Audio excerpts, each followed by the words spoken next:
En el nombre del Padre, y del Hijo, y del Espíritu Santo. Amén. Dios te salve María, llena eres de gracia, el Señor es contigo. Bendita tú eres entre todas las mujeres, bendito es el fruto de tu vientre, Jesús.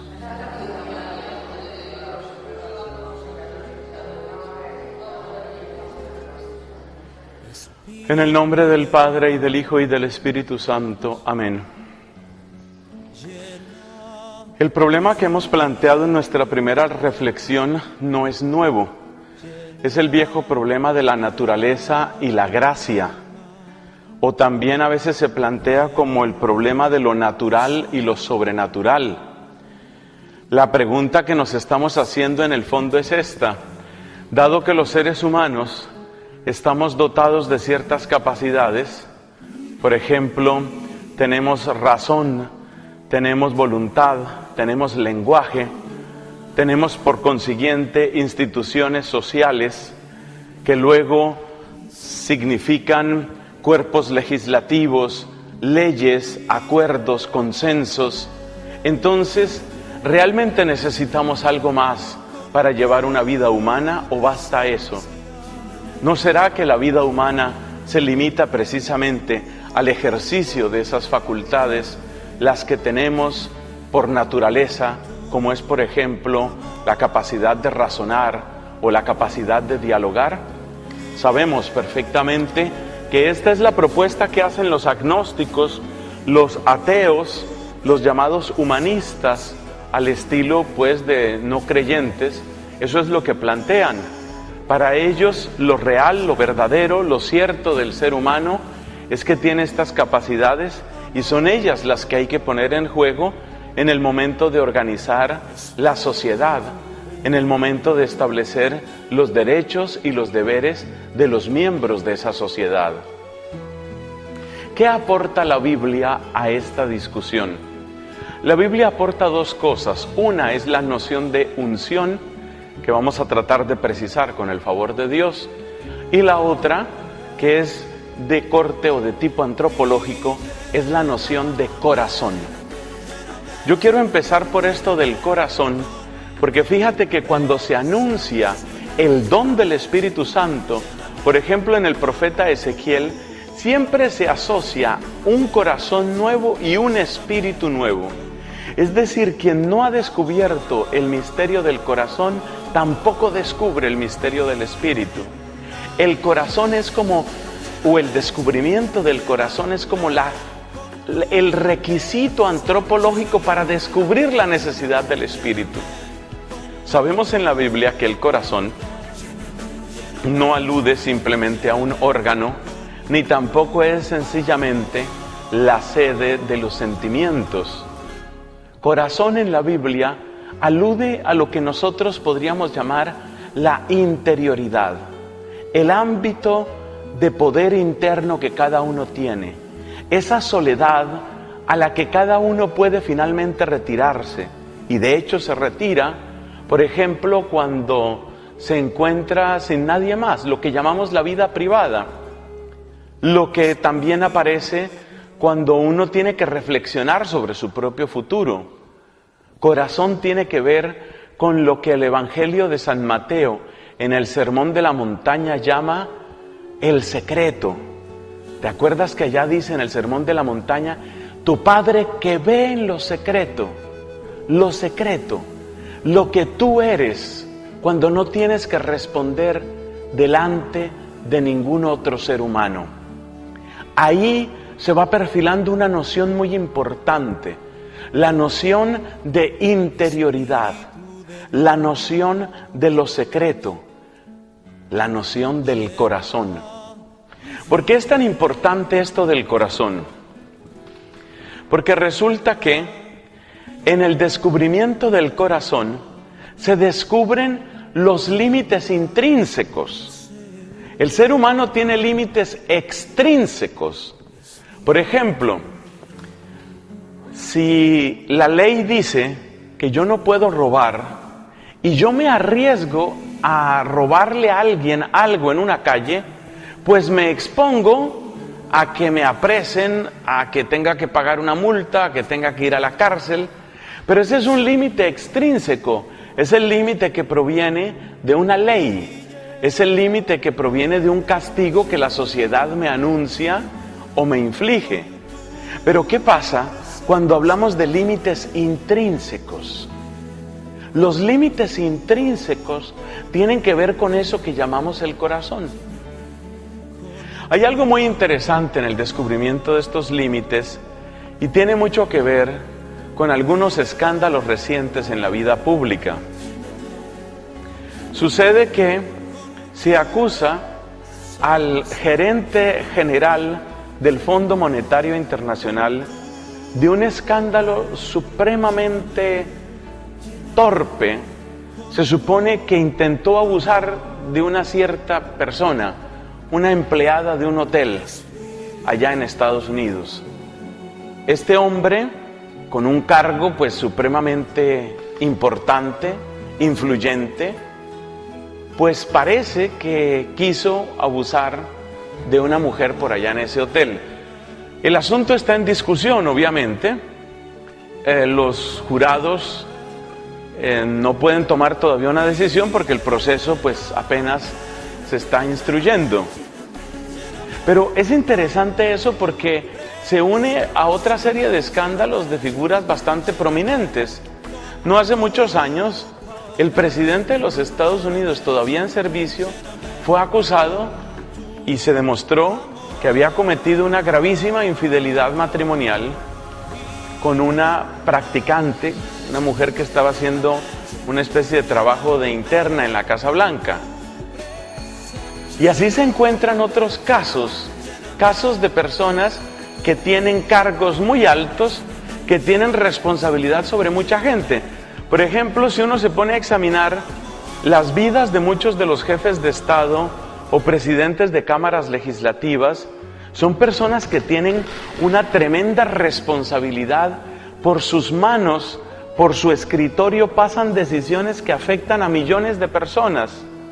Además, son políticos en los cuales otros millones han depositado su confianza. Y sin embargo encontramos que muchas de estas personas llevan 2, 3 matrimonios tranquilamente. En varios de los casos, esos matrimonios han terminado de un modo escandaloso. La reacción europea más común frente a estos hechos es: yo no me meto en su vida privada. Pero hay un comentario que yo creo que es pertinente. Si este hombre, delante de un notario, delante de un juez, delante de una sociedad o incluso delante de Dios, le promete algo a una mujer que se supone que es su esposa y luego la traiciona, ¿de dónde venimos nosotros a suponer que esa persona, cuando le promete algo a millones de votantes, no los va a traicionar? Es decir, nosotros obramos con una lógica ridícula, una lógica según la cual las personas tienen como 2 corazones, como que hay un corazón para la vida privada y otro corazón para la vida pública. Pero los hechos más bien parecen indicar que los seres humanos, lo mismo que cuenta la anatomía, tienen un solo corazón. Y por eso, si una persona es capaz de traicionar, si una persona es capaz de mirar a los ojos a otro ser humano y decirle: tú eres mi vida, tú eres mi sol, me voy a quedar contigo toda la vida, y luego le miente y luego traiciona, ¿por qué suponemos que esa persona está bien cualificada para mantener su palabra delante de todo un país? ¿Por qué suponemos que esa persona no va a traicionar? Entonces, por eso digo que este tema del corazón es tan interesante, porque nos obliga a mirar cuáles son las razones últimas, cuáles son los criterios últimos, cuáles son los principios reales, no la retórica, no lo que se dice para ganar unos votos, sino cuáles son los principios reales y verdaderos, los que sustentan, los que dirigen la vida de una persona. Y cuando examinamos esos principios reales y verdaderos, encontramos los límites intrínsecos. Encontramos que muchas veces las personas pues obran por su propia y única conveniencia. Y parece que esto no tiene que ver mucho con los sistemas políticos, porque entonces encontramos en la monarquía, aun suponiendo que el rey sea una persona honesta y correcta y todo lo que tú quieras decir, pues ya ves qué clase de gente le rodea en la corte. Abramos cualquier libro de historia, historia medieval, historia moderna, historia que nos cuente del tiempo en el que los reyes tenían un poder verdadero, eficaz, es decir, que eran mucho más que símbolos de unidad nacional, y nos damos cuenta que muy a menudo o el rey y su corte, o su corte por lo menos, pues es una manada de zánganos, cada uno mirando por lo suyo, cada uno buscando su propio provecho. Y entonces pasamos a la democracia, ¿y qué encontramos? Pues encontramos que muchas veces las personas que dirigen los grandes partidos pues solo tienen un criterio, y es: yo necesito que la gente vote por mí. ¿Qué tengo que decirles para que voten por mí? ¿Qué tengo que callar? Es decir, sus principios están a la venta. Sus principios no interesan. Sus principios tienen una tasa que se mide en términos de votos, porque esa es la puerta para el poder. Y por consiguiente, pues el que trabaja, el que funciona dentro de una democracia, pues finalmente funciona al ritmo, al son que le toquen los grupos económicos, los distintos lobbies, como se dice hoy, los grupos de presión. Eso es lo único que interesa ahí realmente. Lo que importa ahí es quién me va a dar los votos. Y entonces la publicidad es lo que interesa, la publicidad es lo que importa, no importa más. Y si nos vamos al comunismo, pues tampoco encontramos una gran diferencia. Hace mucho tiempo se sabe que en Cuba, una es la vida de los dirigentes del partido, Castro y sus secuaces, y otra es la vida que puedan llevar los que en la base de la pirámide, porque eso también tiene su pirámide, tienen que trabajar y tienen que esforzarse. Entonces me contaba, por ejemplo, una amiga que estuvo no hace mucho en Cuba, me decía: los empleados no tienen papel higiénico en sus casas, pero saben que el peor crimen que pueden cometer es robarse un rollo de papel higiénico del hotel de los turistas. Una cosa es una vida que tienen unos, los dirigentes del partido, que llevan vida de turistas millonarios dentro de su propio país, y otra cosa es la vida que lleva el pueblo. Entonces nos encontramos con que hay un problema muy serio, y ese problema muy serio es: ¿cuáles son tus verdaderos principios? ¿Cuál es tu realidad? ¿Qué es lo que realmente tiene poder en ti? Supongamos que tú tienes poder sobre todo un país o sobre un imperio. Supongamos que tienes poder sobre un reino o sobre una gran empresa. Sí, tú tienes poder sobre eso, pero ¿qué tiene poder sobre ti? Y ahí es donde está la importancia del corazón. ¿Qué es lo que me gobierna? ¿Qué es lo que realmente me gobierna? Y lo que encontramos es que, en términos de lo real y lo concreto, lo que suele gobernar al poderoso es el egoísmo, es la codicia, es la venganza, es el propio placer, o como decía Nicolás Maquiavelo en su obra El Príncipe, lo que gobierna al príncipe es el apetito de la gloria. Que mi nombre sea grande, que mi imperio se conozca desde lejos, que la gente sea leal conmigo y que yo sea exaltado. Ese es el problema, que ese es el corazón, que gobierna al gobernante. El gobernante puede tener mucho poder, y en la teoría se supone que a través del diálogo y el consenso, o a través de los decretos reales, o a través de la Constitución. Es que el problema no está en las instituciones, el problema no está en las constituciones, ni el problema está en las leyes. No, por Dios. Esas instituciones que tenemos en la mayor parte de nuestros países son buenísimas, buenísimas. Uno mira cómo está organizado el sistema de justicia, el sistema de legislación, el sistema de administración de la cosa pública, y eso todo en el papel es bellísimo. El problema no está en el papel. El problema no está en la organización de nuestras ideas y cómo queremos hacer las cosas.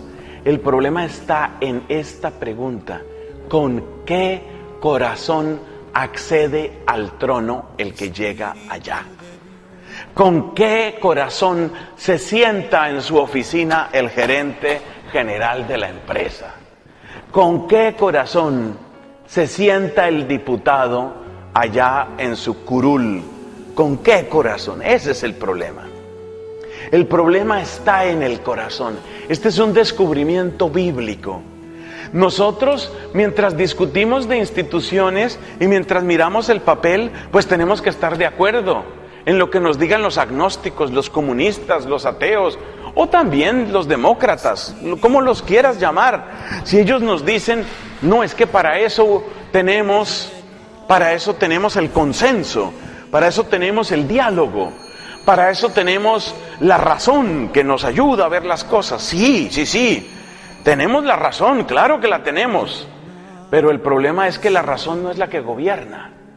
El que gobierna es el corazón. Es decir, el gran descubrimiento bíblico es ese: el verdadero poder detrás del trono es el corazón. Ahí está el verdadero poder.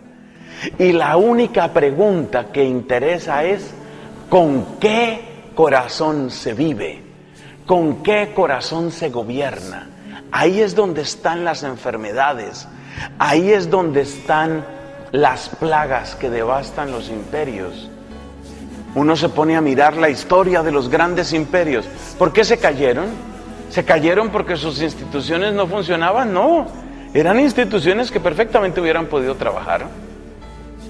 Uno mira a los romanos con su senado, su emperador, sus cónsules, sus tribunos. Pues eso funciona.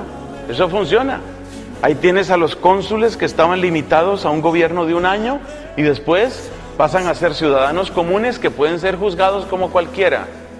Pero además, si el cónsul quiere irse demasiado con los de arriba, con la aristocracia, pues ahí tienes el tribuno que tiene capacidad de veto, el tribuno que puede limitar incluso la ley que pretende pasar el cónsul. Entonces, hay un sistema de equilibrios, hay un sistema de balance entre una cosa y otra. Sí, todo muy bueno, pero ¿y qué hacemos si el tribuno es un corrupto y se alía con otro corrupto que es el cónsul? ¿Qué hacemos si los jueces son unos corruptos y se alían con los senadores que son otros corruptos? El problema de la corrupción es uno de los problemas más serios que tenemos hoy en el mundo. Porque no es un problema de las llamadas banana republics, no es un problema del tercer mundo. El problema de la corrupción es un problema que nos afecta a todos, países ricos y países pobres. ¿Y sabe por qué? Porque los ricos y los pobres, porque los poderosos y los plebeyos, todos tienen una cosa que se llama corazón. Y en la interioridad, sí, están muy bien las leyes, están muy bien los principios, están muy bien los reglamentos y están muy bien las instituciones. Pero en la interioridad, saquemos del foro a ese presidente del gobierno, o a ese rey, o a ese emperador, o a ese cónsul. Saquémoslo, un momento, saquémoslo del foro. Hablemos, como decía John Henry Newman, de corazón a corazón. Dejemos un poco todo ese aparato, todas esas leyes, y hagámosle esta sencilla pregunta al gobernante: ¿a ti te importa un bledo lo que le pase a la gente? ¿Tú qué esperas de ellos? Aparte de sus votos, y aparte de sus impuestos, y aparte de sus aplausos, ¿te importan? Esa es la pregunta. Los intereses de ellos, sus sueños, sus dolores, ¿te importan? Llamemos al gerente general del Fondo Monetario Internacional, que tiene que decidir sobre millones de personas. Un señor de esos tiene probablemente más poder que muchísimos presidentes en el mundo. y es presidente de una compañía, de una empresa financiera finalmente. Saquémoslo aparte, llevémoslo a una conversación, tomémonos unas cervezas con él y preguntémosle si alguien puede tocar ese corazón, que quizás haya alguien en la intimidad de una confidencia. Preguntémosle: ¿a ti te importan algo los pobres? ¿A ti te importa algo lo que le pase a la gente? ¿Cuánto pesa eso realmente en ti? Esa clase de pregunta es una pregunta por el corazón. Y esta pregunta se le puede hacer a toda persona humana. Eso se le puede preguntar también al obispo, porque el obispo también se puede llenar tanto de su boato y puede sentir que es sucesor de los apóstoles y que es juez último de la fe y que es no sé cuántas cosas, testigo del evangelio, el que autoriza o desautoriza, el que ata o desata, y él puede llenarse también de sí mismo. Entonces saquemos a ese obispo un poco de todas esas ceremonias, saquémosle un poquito de todo ese aplauso y boato, sentémonos con él en la sala de su casa, tomémoslo así en confianza, en pantuflas tal vez, en bata, con un café en la mano, y preguntémosle: oye, finalmente el evangelio, ¿qué? ¿A ti el evangelio te hace llorar? Preguntemos eso. ¿A ti Jesús te hace llorar? ¿O Jesús es el pretexto que tú te pones para revestirte de todo lo que eres? Porque también al cura, y también a la monja, y también al obispo, y también al cardenal le puede pasar eso. Y entonces, así como el comunista se pone el vestido de salvador de los pobres, así también el cura se puede vestir de la sacrosanta, eterna y benemérita orden de no sé qué, y finalmente lo que está pensando es en sí mismo. Entonces la Biblia, si lo miramos bien, sobre todo en el Antiguo Testamento, la Biblia es un largo recorrido. El Antiguo Testamento es un largo camino, una larga peregrinación. ¿Hacia dónde? Hacia el corazón. Qué manera tan hermosa de ver el Antiguo Testamento. Es una peregrinación hasta llegar al centro mismo de la vida humana. Es que lo que está mal no es otra cosa sino el corazón. ¿Cómo demuestra esto el Antiguo Testamento?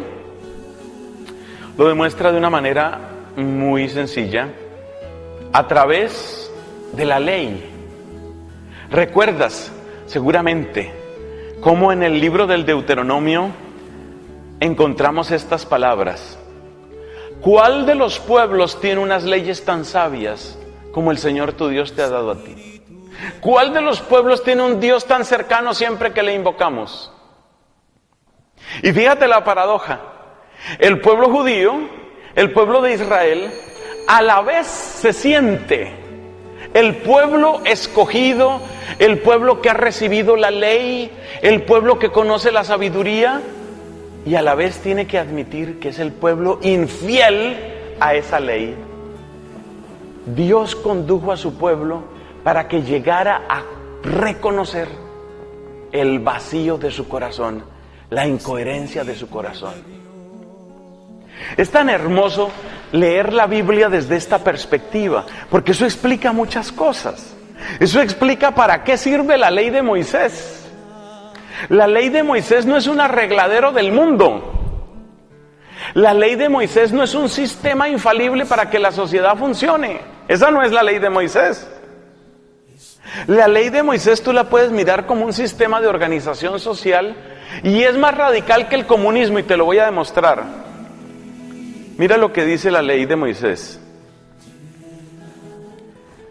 Al final de 7 semanas de años, la tierra volverá a sus originales poseedores. Esa es la ley del júbilo, la ley del jubileo.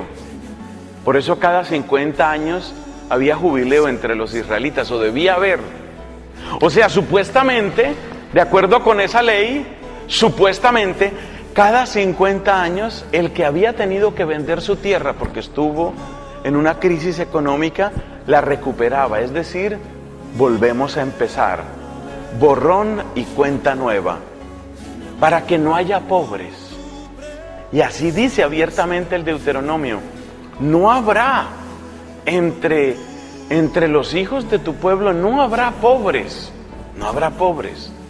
Y ahí cuenta cómo hay que tratar al inmigrante, y ahí cuenta cómo hay que distribuir los bienes, cómo hay que cuidar del sacerdote, cómo se debe administrar la justicia. Es un sistema maravilloso. Pero ese sistema, si lo quieres llamar el más maravilloso de todos, tampoco funciona. Esto es el Antiguo Testamento.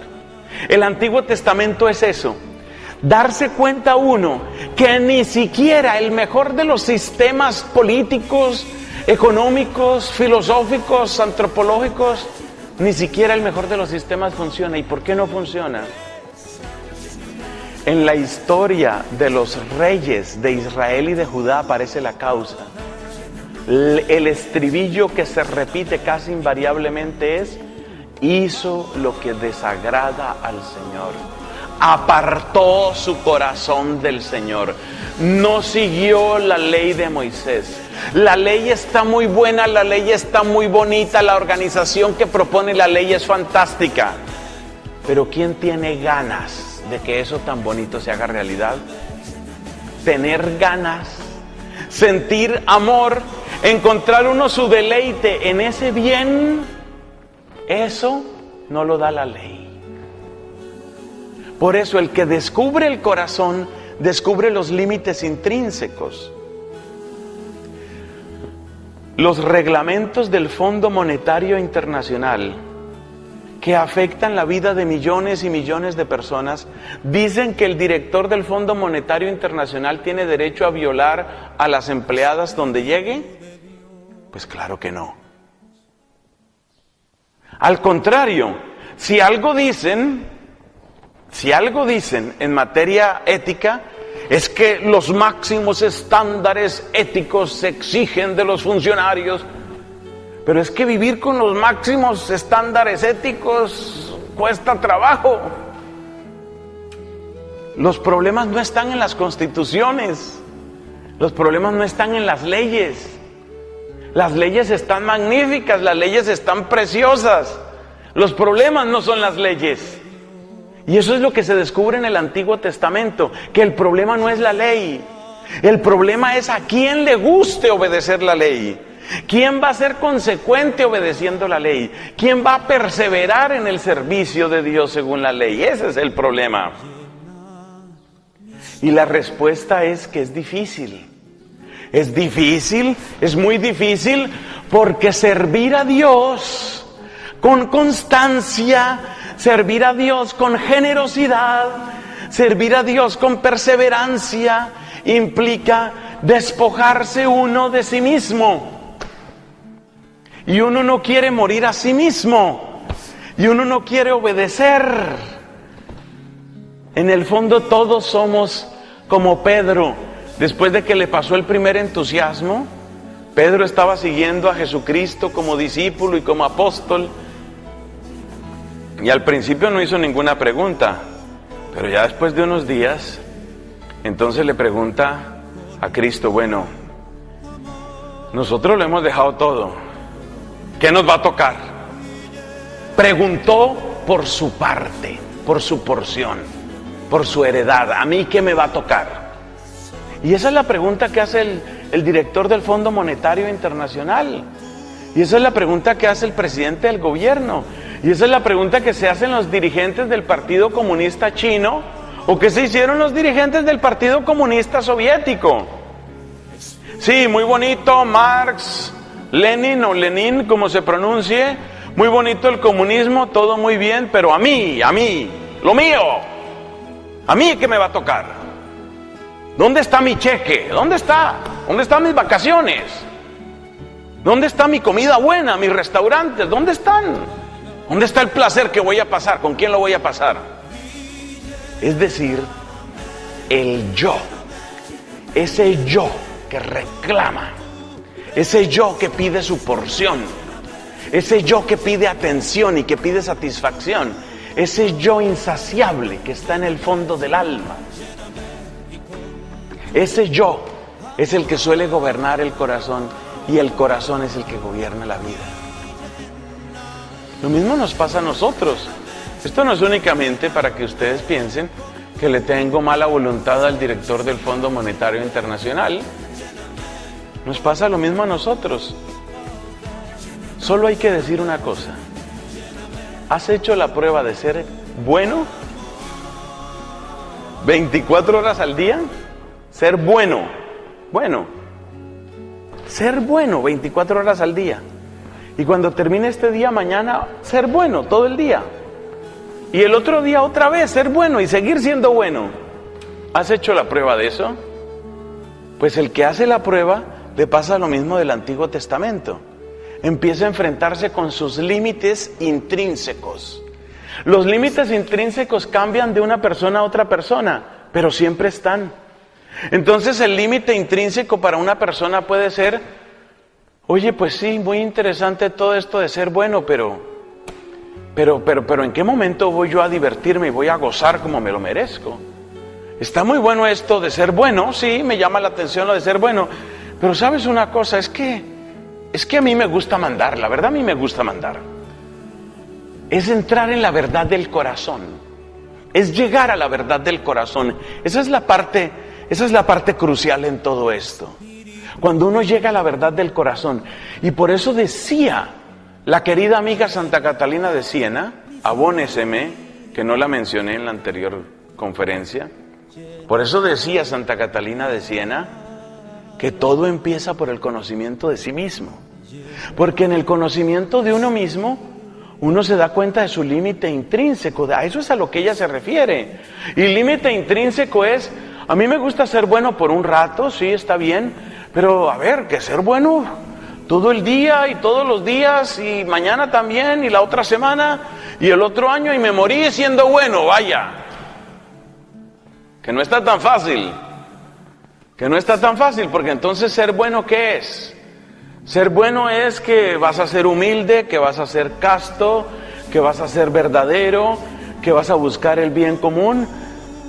Bueno, está muy bien el bien común y todo lo demás, pero ¿y lo mío? ¿Y lo mío?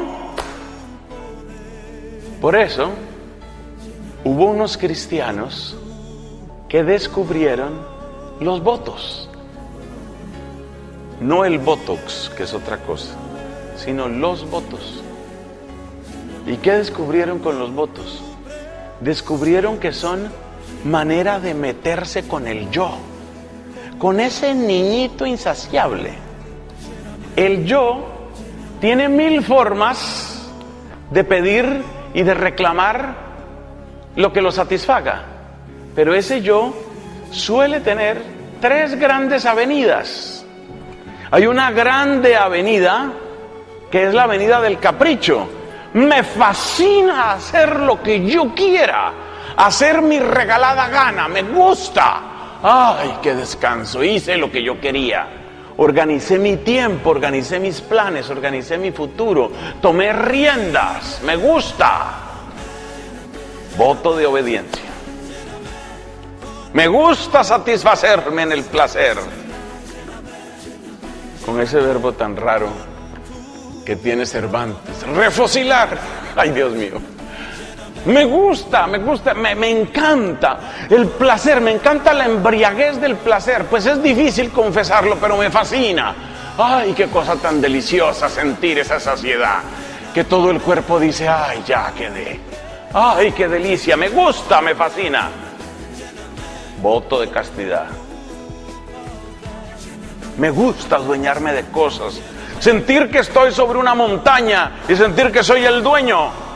Voto de pobreza. Fíjate que los votos finalmente son eso. Los votos son una manera de meterse con el apetito del yo. Esos son los votos. Y por eso uno pelea con los votos. Porque uno sigue teniendo el yo vivo, uno lo tiene vivo. Y el que tenga dificultades con los votos, que creo que somos todos de una manera o de otra, es por eso, porque tenemos el yo muy vivo. Y ese sigue reclamando. Y el yo sigue diciendo, sí, muy bonita la vida dominicana, preciosas esas constituciones. Y lo que han puesto en la ratio, magnífico. Y lo que salió de la Asamblea Federal, me fascina. Pero, ¿y yo? Esa es la pregunta. ¿Y yo cuándo me voy a saciar de lo que a mí me gusta? Y lo que a ti te gusta, que es, pues que no se metan conmigo, que yo pueda hacer lo que se me dé la gana. Ah, bueno, eso se llama voto de obediencia. Bueno, por lo menos dejadme administrar mi tiempo como yo quiera. Eso se llama voto de obediencia. Otros practican el recogimiento extremo. Todo lo que ven por ahí lo van recogiendo. Voto de pobreza. Otros, en cambio, pues no se meten con nada, pero viven en una fantasía o viven en la impureza o lo que sea. Voto de castidad. Ahí está. Entonces la Biblia nos lleva al descubrimiento del corazón. El descubrimiento del corazón es el descubrimiento de esa niña o de ese niño que uno lleva por dentro y que está reclamando y que quizás se sosiega un tiempo, pero vuelve y sale. Y a veces vuelve y sale de otra manera. Porque además con la edad hay cosas que cambian. Entonces quizás en una época la castidad se vuelve lo más difícil y luego en otra época la obediencia se vuelve lo más difícil, y todos tenemos explicaciones y todos tenemos pretextos para obrar como se nos viene en gana. Todos lo tenemos. Yo soy joven y como joven tienen que dejarme obrar como joven porque yo soy joven. Yo ya le entregué a la comunidad lo que tenía que darle, yo ya soy mayor, soy una persona que a mí que me dejen tranquilo. Cada uno encuentra un motivo, cada uno encuentra una manera para dejar que esa vocecita, la voz del yo, gane.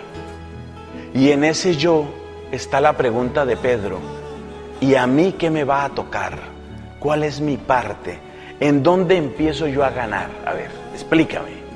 ¿En dónde empiezo yo a ganar? La Biblia nos lleva al descubrimiento del yo, al descubrimiento del corazón. Uno tiene que descubrir el propio corazón. Y uno tiene que descubrir que se da una antítesis, que se da una contradicción entre un cierto discurso que uno aprende a manejar hacia afuera y una realidad que uno maneja hacia adentro. Ese es el segundo paso. El primer paso es descubrir que sí hay corazón, que uno sí tiene interioridad. Eso es lo primero. Lo segundo es descubrir que suele haber un hiato, por no decir un abismo, entre el discurso que uno maneja hacia afuera y lo que uno maneja hacia adentro. Como dijimos de entrevistar al emperador o al presidente o al obispo, sentarlo y preguntarle: oye, obispo, ¿tú sí te derrites de amor por Jesús? O sea, cuéntanos aquí. No se lo vamos a decir a nadie. Nada más cuéntanos. ¿A ti Jesús todavía te hace llorar? A mí una cosa que me pareció tan bella, de los momentos más hermosos de mi vida dominicana, fue hacia el final del periodo provincial de nuestro anterior hermano, José Gabriel. Tuvimos unas ordenaciones. Y cuando este hombre ve a sus frailes ordenados, se le escurren las lágrimas. A mí ese llanto me dijo tanto que después de 8 años de estar peleando con los frailes, después de 8 años de provincial, este hombre todavía se conmueve y llora por una ordenación. Yo creo que es de los momentos en que yo he visto más grande a mi provincial, de ver que es una persona que todavía le conmueve Jesús. Otro día me encontré, y por eso hay que orar mucho por los superiores, que siempre tengan corazón de niños delante de Dios. Jesús dijo: el que no se haga pequeño como un niño. Cuando estábamos celebrando el capítulo provincial, el año pasado, el capítulo que eligió al amigo que nos dirige ahora, Orlando Rueda.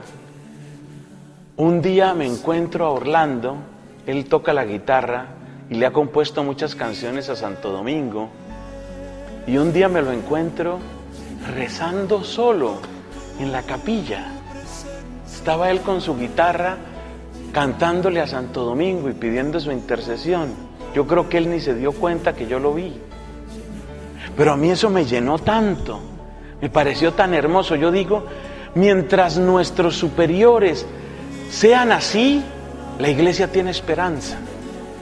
Pero eso es el corazón, eso no es una pose, esas no son declaraciones ante la televisión o ante la radio, esas declaraciones en que la gente se pone así muy circunspecta, y no, es importante arrugar aquí el ceño, ¿no? Y decir, la iglesia ha sido muy consecuente, la iglesia tiene muy claro, y yo represento la iglesia, y mírenme con respeto, caray, que fíjese lo que yo soy. No, estas no son las declaraciones de nadie. Este es un fraile delante del Santísimo, pidiendo luz, pidiendo intercesión. Este hermano, que también lo quiero mucho, fui compañero de estudios, el que acaban de nombrar obispo, relativamente joven, tiene 48 años. Este es otro. Ustedes dirán que en Colombia no hacemos sino llorar todos, pues. Pero es que esos llantos significan mucho. Cuando a este hombre le llega la confirmación de su noticia y el nuncio se entrevista con él y le dice, no me responda ahora, pero usted está llamado a servir a la iglesia local en tal parte, y este hombre va a hablar con el provincial y se siente abrumado. Él no siente, por fin me van a poner otra medalla. Se habían demorado, se estaban demorando, pero bueno, ya lo corrigieron. No, él no siente que le estén poniendo otro galardón. Él siente que le cae una responsabilidad inmensa y confiesa, en medio de su sollozo, confiesa al que le escucha, otra vez vuelvo a cero, dice él. Vuelve a empezar mi vida con esta ordenación episcopal. Vuelvo a ser niño, un niño que no sabe qué hacer y que tiene que aprenderlo todo de Jesús. ¡Qué bello! ¡Qué bello! ¡Qué hermoso eso! Por eso Jesús dice que hay que tener corazón de niño. El corazón de un niño, el corazón que se deja guiar así. El corazón que se siente tal vez inseguro. El corazón que solo sabe poner la mano en la mano del Señor de Galilea. Ese es el corazón que se necesita. Y ahora ya vamos entendiendo por dónde va lo de la necesidad del Espíritu. Claro, yo tengo una inteligencia para pensar, yo tengo una voluntad para proponerme las cosas, yo tengo capacidad de lenguaje y todos tenemos capacidad de diálogo para buscar consensos. Pero por Dios, ¿de qué sirve el consenso? Si todos somos una manada de corruptos, ¿qué consenso va a salir de ahí? Pues el consenso que sale es cómo vamos a seguir engañando al pobre, cómo vamos a seguir engañando al que vota por nosotros. Claro que puede haber consenso, pero será un consenso para hundir más al que no tiene. Para eso será el consenso. Claro que tenemos capacidad de raciocinio, pero el raciocinio será para ver cómo logro burlarme de la ley, para ver cómo logro mi propio provecho. No, el problema no está en la razón, el problema no está en la capacidad de proponerse cosas, el problema está en el corazón. ¿Cómo es mi corazón? ¿Qué aroma sale de mi corazón? ¿Qué se cocina en mi corazón? ¿Qué es lo que hay ahí? ¿Cuáles son los proyectos que tienen fuerza en mi vida? ¿Cuáles son mis verdaderos principios? Cuando me quedo a solas es lo que la Biblia llama el desierto. Ese es el desierto, ese es el papel del desierto. La importancia del desierto es ese, que es el momento en el que estoy a solas, Dios y yo. Y en ese momento, en el momento del desierto, en el momento de la soledad, en ese momento, viene la pregunta: oye, ¿y yo en qué creo realmente? ¿Dónde está mi verdadera esperanza? ¿Cuál es mi verdadera alegría? ¿Qué quisiera yo que sucediera en mi vida antes de morirme? ¿Qué es lo que tendría que pasar para que cuando yo me estuviera muriendo pudiera decir, valió la pena? ¿Qué? ¿Qué tiene que pasar? Ese es el corazón. Esas son las preguntas que hay que hacerse. Y el Antiguo Testamento es una peregrinación para buscar el corazón. Y el diagnóstico lo dio Jeremías en su famosa frase: nada más falso y enfermo que el corazón, ¿quién lo entenderá? Ahí hay que llegar, al verdadero diagnóstico del corazón. ¿En dónde está realmente mi corazón? No, pues yo soy una persona normal, una persona normal. ¿Normal qué quiere decir? Quiere decir común. Eso es lo que tú quieres decir con la palabra normal. Una persona común, es decir, estadísticamente dentro del promedio. Pero, ¿cuáles son tus anhelos más profundos? No, pues, yo sí quisiera que hubiera un mundo como más justo, pero que yo me vaya a poner a pelear por eso, no. Yo trataré de vivir tranquilo, hacer las cosas bien. Hasta ahí me llega el corazón. Entonces, fíjate, ese es el gran descubrimiento. ¿Y el Espíritu Santo entonces quién es? Según esto, que ya se va entreabriendo, espero. ¿Quién es el Espíritu Santo? Respuesta: el Espíritu Santo es el que sacia el anhelo más profundo de ese corazón. El Espíritu Santo es el que ilumina ese corazón. El Espíritu Santo es el que transforma ese corazón. El Espíritu Santo es el que une los corazones. Ese es el Espíritu Santo. Fíjate los 4 verbos que hemos utilizado. El Espíritu Santo es el que ilumina. El Espíritu es el que sacia. El Espíritu es el que transforma. Y el Espíritu es el que une. Esas son las acciones principales del Espíritu con los corazones. Espíritu que ilumina mi corazón, y eso tenemos que pedirle en estas vísperas de Pentecostés. Ilumina, Señor, mi corazón, muéstrame mi verdad, porque vivimos tan distraídos, tan distraídos. Nos las arreglamos para vivir como San Agustín antes de su conversión. Acuérdate lo que dice San Agustín en su famoso texto: tú estabas dentro de mí, pero yo estaba afuera. Y deforme como era, me lanzaba sobre estas cosas que sin ti no existirían, dice San Agustín. Entonces nosotros vivimos en perpetua huida de nosotros mismos. Por eso buscamos estar distraídos, por eso buscamos estar entretenidos, por eso buscamos estar ausentes, por eso buscamos estar drogados, por eso buscamos estar lejanos, porque no queremos entrar en el propio corazón. Espíritu Santo, ven a iluminarnos. Ilumina la verdad de mi vida. Ilumina quién soy yo, qué es lo que realmente busco. Ilumina, Espíritu Santo, muestra en qué día, en qué momento de mi vida se me bloquearon las ganas de ser santo. Ilumíname. Porque yo en otra época yo no era así. En otra época yo oía a Jesús y se me aceleraba el pulso. ¿En qué momento se me murió el pulso, Señor? ¿En qué momento se me acabó el impulso? ¿Qué pasó conmigo? ¿Dónde está lo mejor de mis ideales? ¿Dónde está lo más puro de mis sueños? Espíritu que ilumine. Espíritu que sacie. Lo mejor de mis ideales está en un mundo distinto.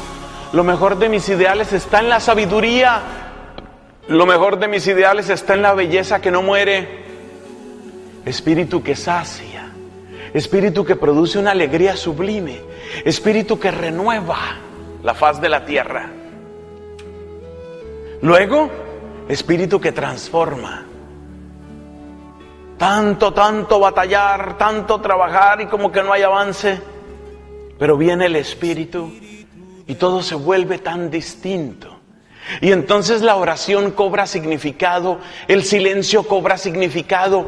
Esas famosas constituciones que tenemos por ahí, de repente parece que las letras saltan de ese papel y se nos pegan al alma y uno dice, es que esto es lo que yo quiero ser, pero porque ahora tengo otro corazón. Entonces ya no es simplemente como aquel hombre, ese es un cuento que hay en mi país de una región llamada Boyacá, y entonces cuentan que se casaba una pareja de boyacenses, y pregunta el sacerdote al novio, ¿aceptas a Hipoplasia como esposa? Y el hombre callado. Y vuelve y le pregunta que si la aceptas. Y el hombre callado, y a la tercera vez dice, tocará. Pues así le pasa a uno. Así vamos a veces obedeciendo, pero así. Dicen en mi pueblo, como gato en reversa. Tocará, será pues, sin amor, sin alegría, sin novedad, sin gusto. Pero llega el Espíritu y el Espíritu transforma y el Espíritu cambia a los discípulos cobardes en valientes y a los ignorantes los hace sabios y a los tibios los enfervoriza y en todos nosotros vuelve el sentido de lo más santo, de lo más hermoso, el Espíritu que nos transforma, y no solo nos transforma, sino que nos une, porque el pecado nos encierra a cada uno en una prisión, en la prisión de los propios intereses y del propio lenguaje, y en el mundo del pecado cada uno está metido en su mazmorra, mirando con sospecha a todos los demás, porque son su competencia y son sus enemigos. Y por eso dijo Sartre, y en eso habló bien, el infierno son los otros. Muy bien, señor Sartre, tiene toda la razón. El infierno son los otros cuando uno vive como usted vive. Tiene toda la razón, hermano. Claro, para el que está metido en la prisión egoísta del racionalismo, del propio provecho, de la propia ventaja, todos los demás son unos enemigos. Usted que era todo lo que me mira, usted por qué, y usted por qué se mete conmigo, y todos son enemigos y todos son peligrosos, todos son amenazas. Llega el don del Espíritu y no solamente transforma cada corazón, sino que le va dando su lugar dentro de una construcción nueva que se llama la iglesia. Y el Espíritu nos da ese lugar. Y entonces yo me siento feliz de que tú existas. Y me siento feliz de que tú seas distinto a como yo soy. Y me siento feliz de ser yo lo que soy y de que tú seas lo que eres. Estas son las maravillas del Espíritu. Pero primero hay que descubrir el propio corazón. Acuérdate las 4 maravillas. El Espíritu que ilumina, el Espíritu que sacia, el Espíritu que transforma y el Espíritu que une. Ese Espíritu Santo, ¿pero a dónde va a llegar? Primero tiene que llegar al corazón. Entonces lo primero es descubrir el corazón. Y descubrir allá en el santuario más íntimo del alma, ahí te necesito, mi Señor. Y ahí se redescubre la sed. Y ahí se redescubre la profunda indigencia que nosotros no solo tenemos, sino que somos, porque somos indigencia. En nuestra siguiente sesión vamos a hablar sobre la unción. ¿Ya está preparado el terreno? ¿Ya sabemos cómo es esto del corazón? Vamos a hablar sobre la unción. ¿Qué significa la unción? Eso es una belleza. ¿Cómo fueron descubriendo los israelitas en el desierto primero y luego al llegar a la tierra prometida? ¿Cómo fueron descubriendo? Es que Dios nos toca. La unción empieza por ser eso, la visita de Dios. En tiempos de Cristo decían eso, ¿no? Dios ha visitado a su pueblo. La visita de Dios. La visita. Algo así como una pareja que se conoce y primero pues me imagino que se dan la mano y luego se enamoran y un día se abrazan y un día se compenetran. Así sucede con el Espíritu. Primero está el toque del Espíritu y luego ese toque va penetrando nuestra realidad y esa es la unción. Y viene entonces la transformación interior hasta llegar a la fusión con el amor divino. Esa es nuestra vocación. Para eso hemos sido hechos seres humanos, para eso hemos sido hechos cristianos y para eso somos religiosos. Gloria al Padre y al Hijo y al Espíritu Santo,